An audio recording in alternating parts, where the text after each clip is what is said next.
guys, welcome to King of Salvage. Glad to see you all back here, and today is McLaren service day. So I've got up bright and early. It's about 1 degree in London right now, so it's freezing. Having to wait for the McLaren to frost off, so I'll get it started in a minute. But yeah, that's today's plan. I'll show you guys the car's current state in a minute, show you what lights are on the dash, and just give you a little look around the outside so you can see how the car looks now compared to after the service. So I'll get the car fired up and let's get cracking, because I am freezing.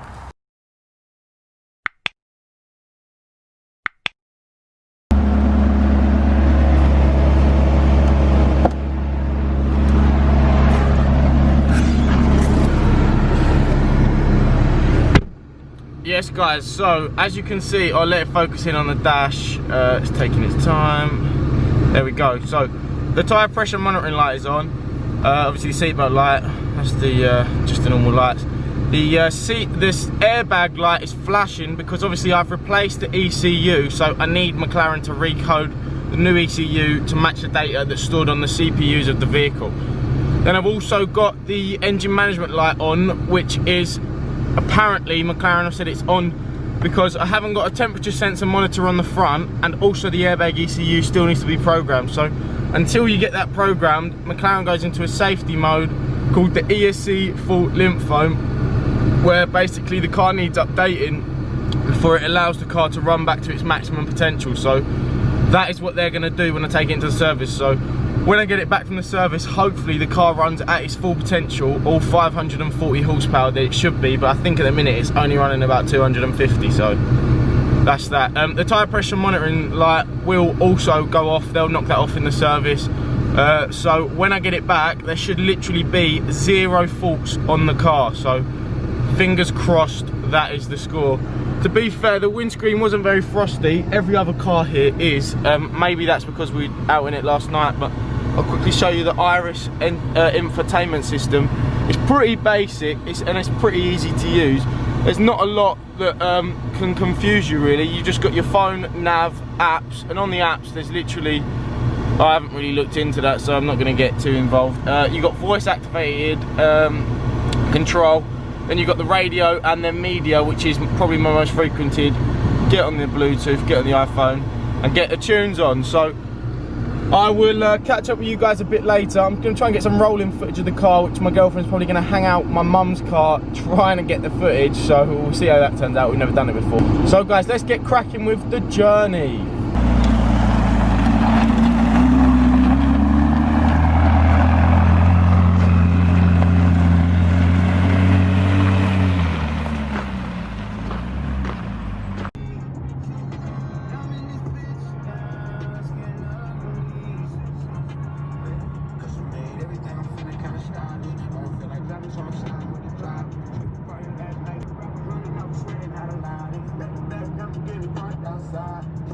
Sorry about the background noise guys, I've just got to the petrol station. I thought I'd give you a look at the paintwork because we're in such good lighting here.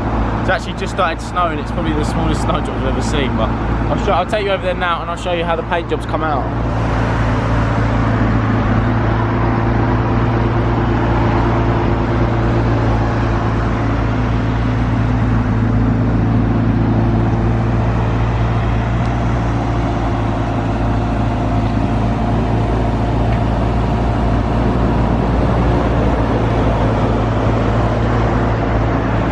So what I've had painted is the front bumper, the splitter, the bonnet, the 2 wings, and they've come out perfect. I'll pass you back over. So yeah, basically the whole front end's been changed, all repainted, and it's come out brand spanking new. So I think McLaren will be impressed with the paint job and the repair, because they did actually have the car in for a little while down there to assess the damage, and they actually said that they wouldn't repair it. So I think they'll be surprised when they see what I've been able to get done.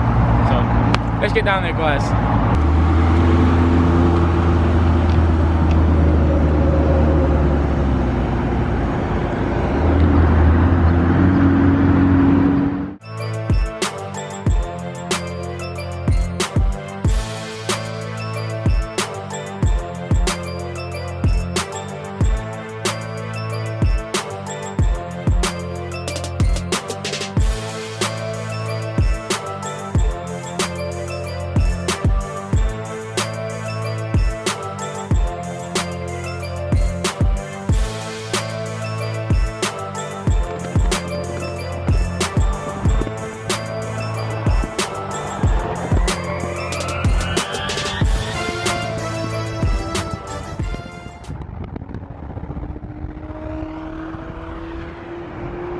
so guys, we just pulled over. We're nearly here, so I'm just going to film us rolling in. When we get in there, I'm going to try and get some footage of the cars.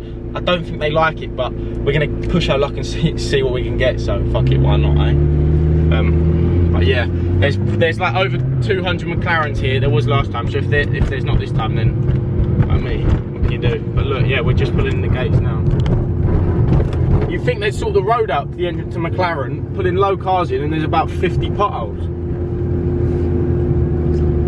Just look over there and here.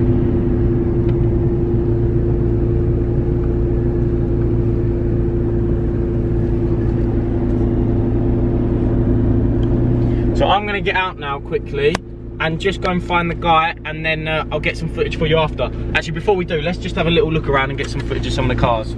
540C there. There's a 720S there, another 570. There's loads of 540s, 570s here. That's their main car, McLaren do so. This is McLaren in Ascot. It's actually Jardine Motors. This is the service department. It's not where they sell the McLarens from. But this is where I've been down to get all the parts taken for the service, obviously, today.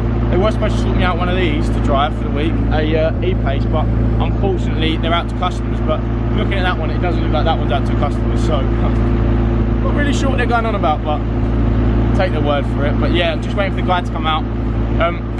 If you are looking for any bits for a McLaren or anything, I do recommend using McLaren and Ascot because it's probably the best place in the country for your parts, and they are the cheapest as well. I've rebuilt the front end, all the grey bits and the new bits I put on. It's missing an ambient temperature sensor on the front, which I do want to get replaced. So if you've got one, or I'll pay for one in the service, can you get that on? Yeah, that's cool. As well, it needs all the airbag ECUs recoded because I've replaced them as well. That's fine. So everything can replace. Yeah, literally, I put all of the dash in that. Another problem is going to the limb phone thing. It's saying limb phone. And I think it needs updating or something. There's some weird messages coming up on the dash. Okay, that's fine. There's usually it's fail-safe just depending on is it right? Yeah. It might be because front end impact obviously saw before it went. Yeah. So there's just a couple other trim bits like on the front door. There's can we take you over? Yeah.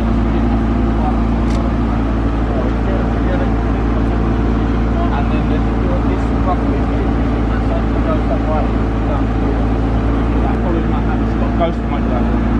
Okay. And the ghost mode is faulty. It doesn't start up. Okay. So to start up, what I've actually done is lock the car when I'm sitting in it, and unlock the seat inside and then start it. It's really detrimental. Okay. The ghost mode like it's like it's got that safe.